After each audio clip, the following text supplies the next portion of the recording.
읽은 말씀을 가지고 오늘 나눌 말씀의 제목은 두려워할까, 두렵게 할까입니다. 재판이 벌어진 겁니다. 먼저 이 배경이 된 말씀인데요. 26장 10절 말씀 먼저 같이 읽습니다. 시작.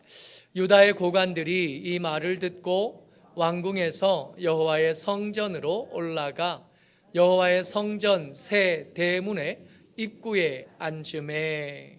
이 성경을 읽어가다가 보면 사사기에도 자주 등장하고요, 열왕기상이나 열왕기하 또 역대상 역대하에 자주 등장하는 장면들이 있는데, 성문 앞에 앉았다, 성문 앞에 모였다 한 말씀들을 가끔씩 보게 됩니다. 그저 그냥 모였다는 뜻이 아니고요, 재판이 시작이 된 겁니다. 성문 앞 광장인 거죠. 성문 앞 광장이면 당시 그 성 안에 사는 사람들이 다 모여서 중요한 이슈가 된 문제에 대해서 결정하거나 중요한 범죄가 된 행위에 대해서 형량을 결정하는 일들이 성문 앞에서 벌어지게 되는 겁니다. 그런데 오늘은 그 성문 앞이 아니라 여호와의 성전 새 대문 입구에 앉았다 그래요. 아마도 성전과 관계된 일로 재판이 벌어지게 된 겁니다. 이 시대적인 배경을 먼저 좀 알고 말씀을 계속 읽어야 이 재판의 상황이 좀 더 쉽게 이해가 될 텐데, 26장 1절에 보면 유다의 왕 요시야의 아들 여호야김이 다스리기 시작한 때에라고 나오는 거예요. 전에 한번 표를 나눠드리면서 이거 성경에 좀 끼워놓으면 좋겠다 했던 표 염두에 두시고 기억을 되돌이켜 보십시오. 요시야가 있었습니다. 성경에서 전무후무한 왕이다, 가장 위대한 왕으로 칭함받은 사람이 솔로몬이 아닙니다. 다윗도 아닙니다. 히스기야도 아니에요. 역대기 말씀에 보면 이전에도 그와 같은 왕이 없었고 이후에도 그와 같은 왕은 없을 거다 한 말씀을 들었던 사람은 요시야입니다. 이 성전을 정결하게 하고 우상 숭배로 더럽혀져 있던 나라를 깨끗하게 만들었던 사람 요시야, 그 공로로 이 위태로운 시대의 나라를 그 살아있는 동안에 든든하게 세웠던 사람이 요시야. 그 요시야가 무기또에서 죽잖아요. 애굽 왕 바로 느고의 앞을 막았다 죽잖아요. 이 왕이 죽고 나니까 백성들은 죽은 왕 대신에 그의 막내 아들 여호아하스를 새로 세워서 왕으로 만들었고, 애굽의 바로 느고가 전쟁에서 지고 돌아가다가 이 사람 끌고 갔다 그랬죠. 이 사람 끌고 가고 그 형들 중에 한 명 여호야김을 왕으로 세운 겁니다.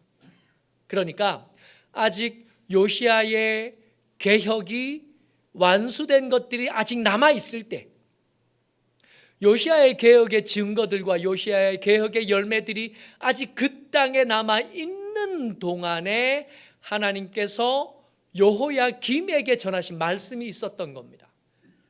재판이 벌어졌는데 이 재판의 이유가 그 여호야김에게 말씀을 전한 예레미야 때문이고, 그 예레미야가 전한 말씀이 뭐냐 하면 26장 6절에 등장하는 겁니다. 같이 읽지요. 하나님께서 예레미야에게 맡기셔서 선포하라고 하신 하나님의 말씀입니다. 시작. 내가 이 성전을 실로 같이 되게 하고 이 성을 세계 모든 민족의 저주거리가 되게 하리라 하셨느니라. 뭐같이 되게 하겠다고요? 실로같이 되게 하겠대요. 여러분, 실로에서 있었던 일들을 여러분들 머릿속에 떠올리셔야 됩니다. 실로에서 누가 살았냐 하면 그 살찌고 늙은 사사이기도 하고 제사장이기도 했던 엘리가 살던 곳이 실로입니다. 어린 사무엘을 이 실로에 살던 엘리가 키웠잖아요. 거기서 사무엘이 하나님의 음성을 듣고 이 사무엘에게 하나님의 음성 듣는 방법, 그에게 대답하는 방법을 알려줬던 사람이 이 엘리였거든요.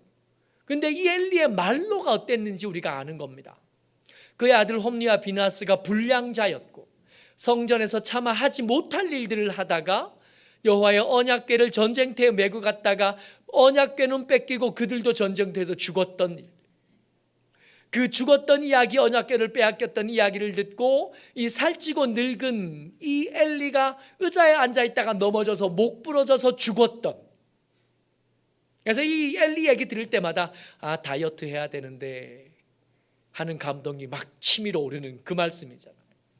단지 살찐 게 문제가 아니라 하나님의 음성, 하나님의 말씀에 대한 감각이 무뎌진 한때 위대했던 신앙인, 한때는 괜찮았었는데 지금은 하나도 안 괜찮은 비참한 말로를 맞이했던 엘리가 살았던 곳, 그러니까 이 실로는 여호와의 언약궤가 있었지만 지금은 없고 하나님의 임재가 있었지만 지금은 빼앗긴 곳 실로인 것.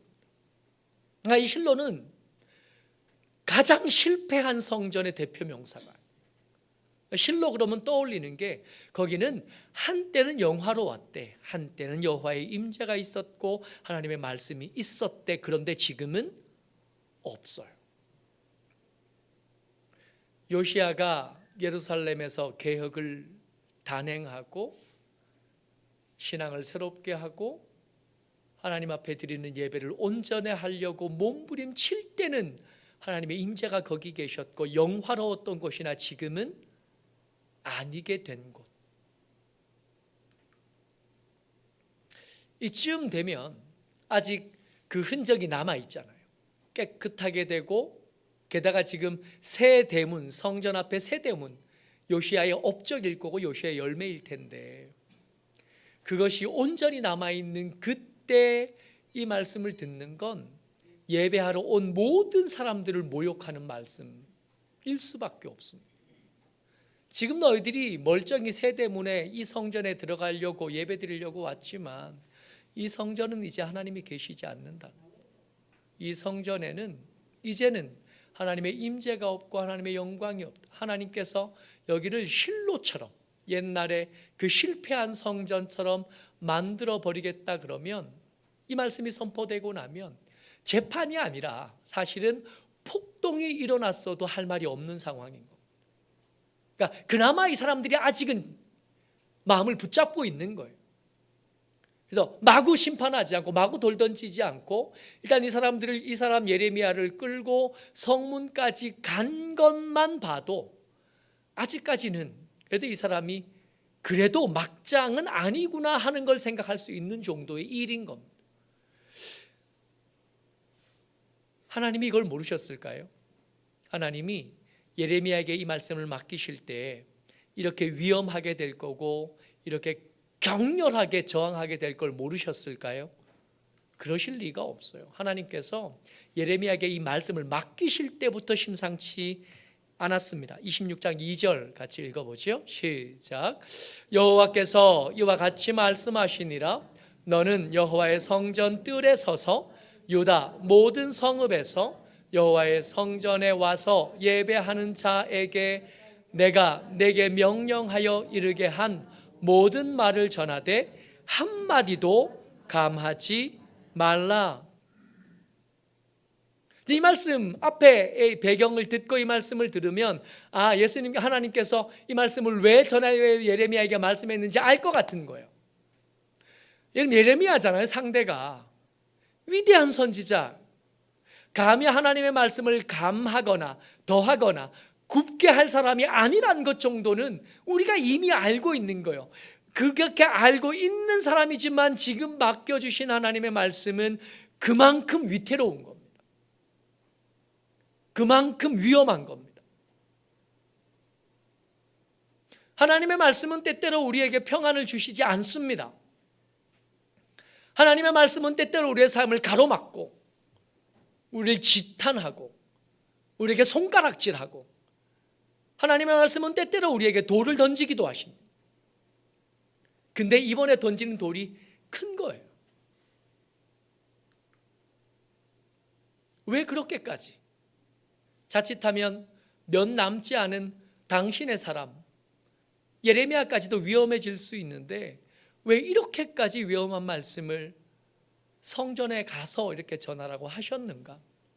하나님이 왜 그러셨는가? 하나님의 의도가 뭔가? 26장 3절 말씀입니다. 같이요. 시작. 시작. 그들이 듣고 혹시 각각 그 악한 길에서 돌아오리라. 그리하면 내가 그들의 악행으로 말미암아 그들에게 재앙을 내리려 하던 뜻을 돌이키리라. 아멘. 그리하면 내가 그들의 악행으로 말미암아 그들에게 재앙을 내리려 하던 뜻을 돌이키리라. 하나님은 재앙을 준비하긴 하셨지만 이 재앙을 던지고 싶지 않으신, 우리가 구약 성경 읽어가다 보면 무서운 하나님 만나, 무섭고 피도 눈물도 없는 것 같은 그런 하나님을 만나는, 근데 성경을 제대로 읽지 않아서 그런 겁니다. 하나님은 내 사람 열에 하나 만나기 힘들고 백에 하나 만나기 힘들고 온 민족 중에 한 명, 두 명밖에 남지 않은 당신의 사람 예레미야의 생명이 위태롭게 될 걸 알면서도 그 예레미야를 보내신 겁니다. 위험한 말씀을 맡겨서 혹시라도 예레미야가 두려움에 그 말씀을 좀 깎을까 봐, 혹시 두려워서 그 말씀을 조금 더 하고 굽게 하고 부드럽게 할까 봐 경고까지 해 가시면서 예레미야를 굳이 보내신 겁니다. 왜요? 혹시 한 명이라도 돌아오면 괜찮겠다 여기신, 아무도 하나님의 재앙 가운데 불타서 없어지는 것을 기뻐하지 않으신 겁니다. 우리 중에 누구도 잃어버리기를 기대하지 않으신 거예요. 바라지 않으신 거예요. 원하지 않으신 거예요. 우리 중에 누구도 잊어버리지 않고 다 당신의 품에 다 안고 싶으시고 회복하게 하고 싶고 온전하게 낫게 하시기를 원하시는 하나님의 사랑이 여기에 스며들어 있는 거예요. 여러분, 이 사랑 때문에 많은 사람들이 희생되어 왔잖아요. 그리고 이번에 또 예레미야도 죽을 위기를 당하게 되고, 죽을 위기를 당하게 된 것뿐만 아니라 예수님은 이 일을 위해서 기꺼이 당신의 생명을 내놓기까지 하셨던 거 아니겠어요? 하나님의 이 의도를 들으면서 예수님께서 빈번하게 말버릇처럼 하셨던 말씀이 들리는 겁니다. 들을 게 있는 자는 들을지어다. 제발 좀 들으라고. 복음서를 읽어가다 보면 들을 게 있는 자는 들을지어다 할 때 예수님의 목소리와 그 억양이 매번 다른 것을 알 수 있습니다. 어떨 때는 분노하신 것처럼 소리를 치셔요. 어떨 때는 서러움과 억울함으로 억눌린 목소리로 이 말씀을 똑같이 말씀하시는 거예요. 제발 좀 들으라고. 힘들지 않으냐? 내 앞에 닥친 상황들과 형편들이 두렵지 않으냐? 북쪽에서 쏟아져 들어올 그 재앙들이 무섭지 않으냐? 네 삶의 일이 감당이 되지 않고 네 삶의 문제들을 도무지 혼자 질 수 없는 거 아니냐? 혼자 지려고 하지 말고, 혼자 감당하려고 하지 말고, 내가 너 도우고 싶으니, 내가 함께 할 수 있으니, 내가 돌이킬 수 있고 바꿀 수 있으니 제발 좀 들으라고. 언제까지 그렇게 고집만 피우고 있겠냐고. 언제까지 다음이라고 말하겠냐고. 언제까지 내일이라고만 하겠냐고. 모쪼록 하나님의 이 애달픈 의도하심, 예수님의 이 간절한 목소리가 오늘 우리 마음에 들리고 우리 삶에 들리게 되시기를 주의 이름으로 축복합니다. 재판이 이렇게 시작된 겁니다. 이렇게 재판이 시작되고 나니까 어떤 사람들이 목소리를 높입니다. 이 사람이 죽는 것은 마땅하다. 이 사람은 당연히 죽어야만 된다. 26장 11절입니다. 같이요, 시작. 제사장들과 선지자들이 고관들과 모든 백성에게 말하여 이르되 이 사람은 죽는 것이 합당하니 너희 귀로 들음같이 이 성에 관하여 예언하였음이라. 아멘. 이 성전이 어떤 건지 너희가 알지 않느냐? 요시야 왕, 이전에도 없었고 이후에도 다시 없을 그 위대한 왕의 열매가 여기 있지 않냐? 너희들이 지금 앉아있는 이 성전의 새 대문만 해도 이전에 훼손되고 이전에 더럽혀졌던 것과 다르지 않으냐? 이 위대하고 아름다운 것들을 향하여 실로 같이 된다니 이게 말이 되냐? 하나님의 성전을 모독했으니 저는 마땅히 죽는 것이 마땅하다.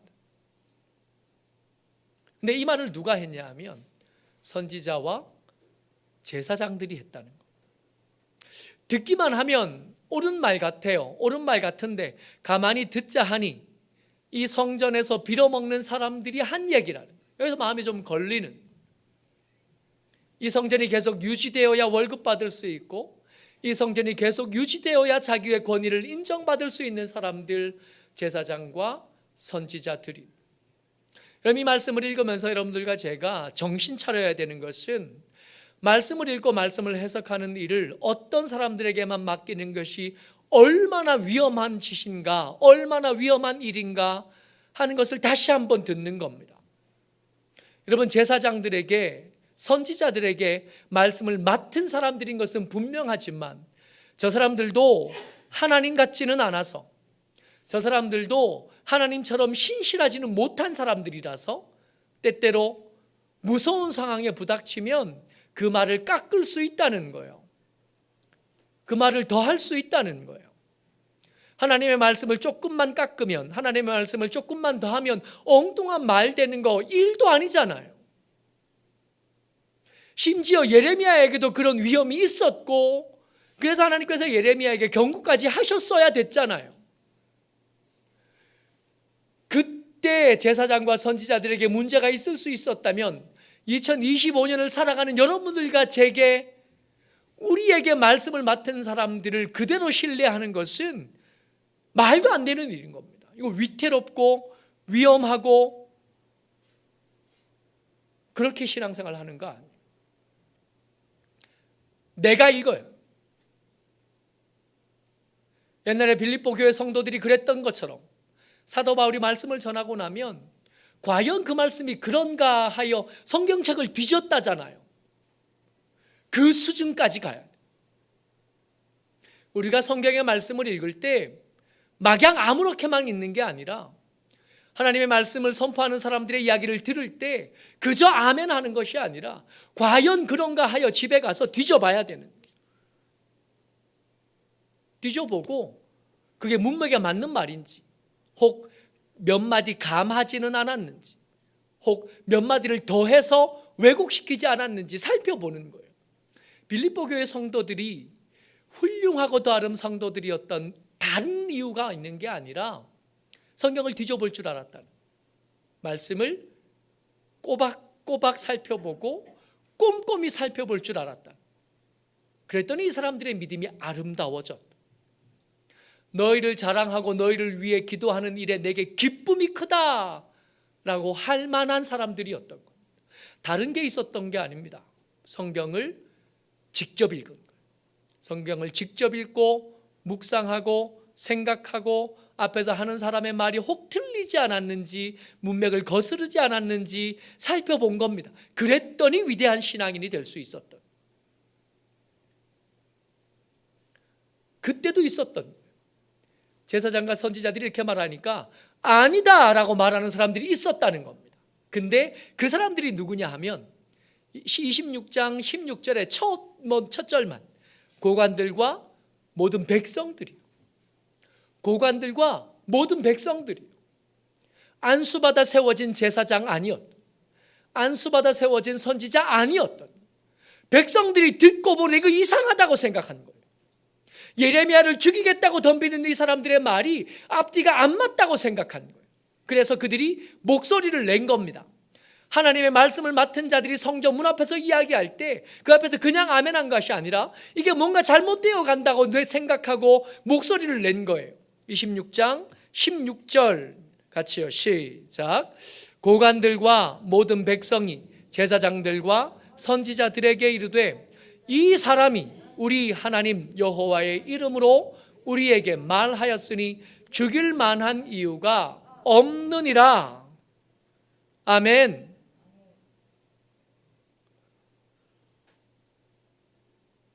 그때도 그랬다고요.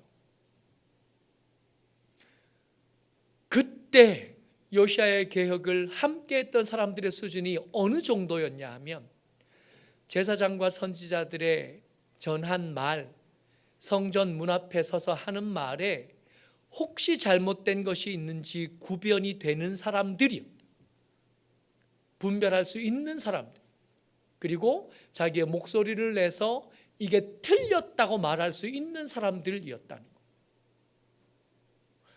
모쪼록 우리 부산 청운교회 함께 예배하는 저와 여러분들 모두가 적어도 이 수준까지는 다 갔으면 좋겠습니다.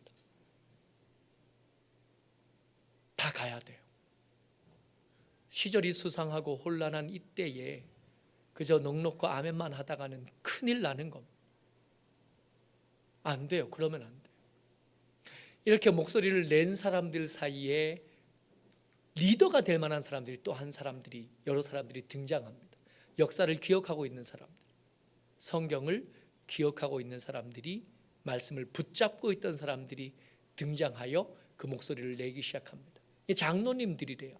이 장로님들이 하는 얘기에 있었던 일들은 히스기야 때인데, 이 여호야김 시대보다 한 100년쯤 전 일입니다. 여러분, 100년쯤 전이면 일제시대 때 아니에요? 우리가 지금 일제시대 때 신앙인들이 어떻게 신앙생활을 했는지를 기억하는 100년 뒤의 사람들이 있어야 된다고. 그때 만세운동을 했던 우리의 믿음의 선배들 뿐만 아니라 그때 이후에 한국의 처음 교회들을 위대한 교회로 세워냈던 위대한 사람들이 있거든요. 그 사람들의 이야기에 대해서 관심을 가져요. 기억하고 있어야 돼요. 역사는 반복되니까. 그렇게 기억하지 못하면 똑같은 어려움들을 똑같이 반복하는 거예요. 이 여호야김 시대에 그때 일을 분명하고 명확하게 기억하는 사람들이 있었다는 겁니다. 장로님들이 일어서서 몇몇 사람들이 말하기 시작합니다. 26장 17절 18절까지 같이 읽습니다. 시작. 그러자 그 지방의 장로 중 몇 사람이 일어나 백성의 온 회중에게 말하여 이르기를, 유다의 왕 히스기야 시대에 모레셋 사람 미가가 유다의 모든 백성에게 예언하여 이르되, 만군의 여호와께서 이와 같이 말씀하셨느니라. 시온은 밭같이 경작지가 될 것이며 예루살렘은 돌무더기가 되며 이 성전에 사는 산당의 숲같이 되리라 하였으나, 유다의 왕 히스기야와 모든 유다가 그를 죽였느냐? 히스기야가 여호와를 두려워하여 여호와께 간구하매 여호와께서 그들에게 선언한 재앙에 대하여 뜻을 돌이키지 아니하셨느냐? 너무 멋있지 않아요? 이런 장로님들 우리에게 필요한 거 아닙니까? 이렇게 위대한 믿음의 사람, 말씀의 사람들이 우리에게 지금 이 시대에 필요한 거 아니에요? 과거에 있었던 일을 정확하게 기억합니다. 그때 히스기야 때도 요시야 못지않은 위대한 왕이었잖아요. 그 히스기야가 있을 때도 이 예루살렘은 모욕당한 적이 있었다는 겁니다. 모레셋 사람 미가라는 사람이 있었는데, 미가서 3장 12절에 있었던 말씀이 유사하게 오늘 등장한 거예요. 이 예루살렘이 경작지처럼 될 거다. 이 예루살렘이, 이 시온이 실로처럼 될 거다. 똑같은 말씀이라는 거예요. 모욕하는 말씀일 수 있고, 우리의 마음을 상하게 하는 말씀일 수 있고, 우리가 하려는 일을 방해하는 말씀일 수 있지만, 그때 위대한 사람 히스기야가 그렇게 말했다고 해서 미가를 죽였냐? 그때 그 말을, 모욕하는 말을 들었던 그때 그 유다 사람 백성들이 미가를 어떻게 했느냐? 안 그랬다는 거예요. 안 그랬을 뿐만 아니라 히스기야가 그렇게 말씀을 전하는 이 미가가 전한 여호와의 말씀을 두려워할 줄 알았다는 거예요. 그렇게 두려워할 줄 아는 그 사람이 나라를 아수르의 그 심각한 침략 앞에서 지켜냈던 것 아니에요.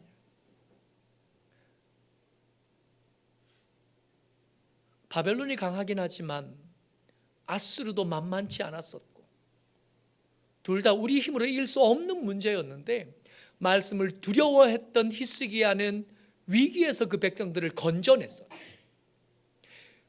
요시야가 위대한 왕이긴 하지만 그때도 만만치 않았고, 그 만만치 않은 능력으로 바로 느고를 이길 수 없었던 거 아니에요. 그들이 가진 힘으로 아수를 물리친 게 아니라, 우리가 가진 힘으로 느부갓네살을 물리칠 게 아니라 하나님의 도우심이 필요한 거 아니에요. 그 하나님의 도우심을 어떻게 받는? 기분 나쁜 말씀을 전했다고 해서, 내 마음에 안 맞는 말씀을 전했다고 해서 거절하고 그렇게 말하는 사람을 죽일 게 아니라, 그렇게 말씀하신 하나님 앞에 두려움으로 서야 되는 거 아니에요. 우리가 이렇게 여호야김, 우리가 이렇게 예레미야를 죽이는 일은 우리의 생명을 스스로 심각하게 해롭게 하는 거 아니냐. 이 장로님들이요,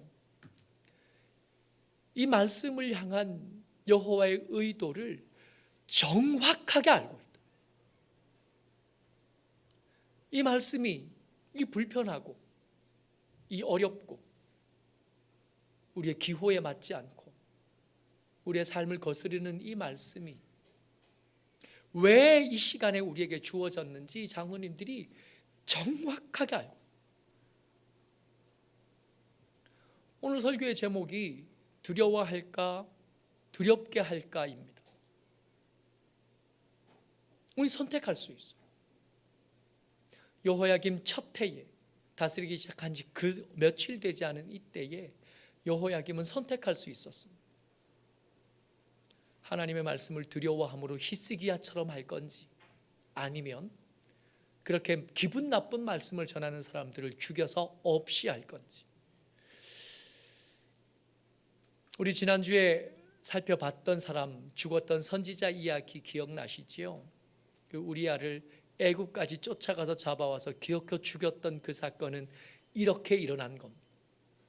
26장 23절 말씀입니다. 같이 읽어요. 시작. 그들이 우리아를 애굽에서 연행하여 여호야김 왕에게로 그를 데려오매 왕이 칼로 그를 죽이고 그의 시체를 평민의 묘지에 던지게 하니라. 여호야김의 선택은 뭐였냐 하면, 그렇게 내게 어울리지 않고 내게 걸맞지 않고 나를 인정해 주지 않고 나를 거스르고 나를 대적하는 여호와의 말씀을 전하지 못하게 하는 것이었던 겁니다. 그래서 각자의 선택이죠.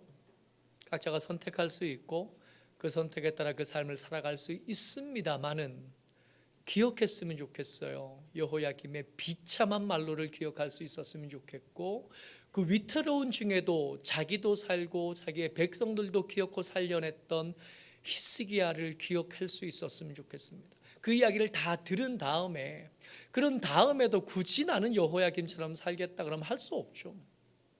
어쩌겠어요. 그렇지 않습니까? 어떻게 바꿔주겠나요? 대신 살아줄 수도 없고. 다만 이 장로님들이 그렇게 애타는 마음으로 말했던 이 히스기야의 태도에 대해서 한 번 더 마음에 담았으면 좋겠고, 그렇게 말씀을 따라 내 삶을 바꾸고 말씀에 따라 우리의 생활을 바꾸어가는 저와 여러분 됐으면 좋겠습니다. 26장 19절 히스기야의 말만 따로 구분했습니다. 같이 읽으면서 마무리하지요. 시작. 히스기야가 여호와를 두려워하여 여호와께 간구하매 여호와께서 그들에게 선언한 재앙에 대하여 뜻을 돌이키지 아니하셨느냐. 아멘. 이 시간 우리 같이 한번 기도하겠습니다. 기도할 때 하나님, 우리가 내 고집, 내 생각이 아니라 여호와의 말씀을 두려워하여 그 말씀을 따라갈 힘을 얻게 하여 주옵소서. 두렵게 할 것이 아니라 두려워하는 하나님의 사람, 말씀에 따라 내 말을 바꾸고 말씀의 인도하심을 따라 걸음을 바꾸는 하나님의 사람 되게 하여 주옵소서. 주의 말씀이 크게 들리고 무겁게 들리는 들을 귀가 내게 있게 하여 달라고 이 시간 같이 한번 기도합니다.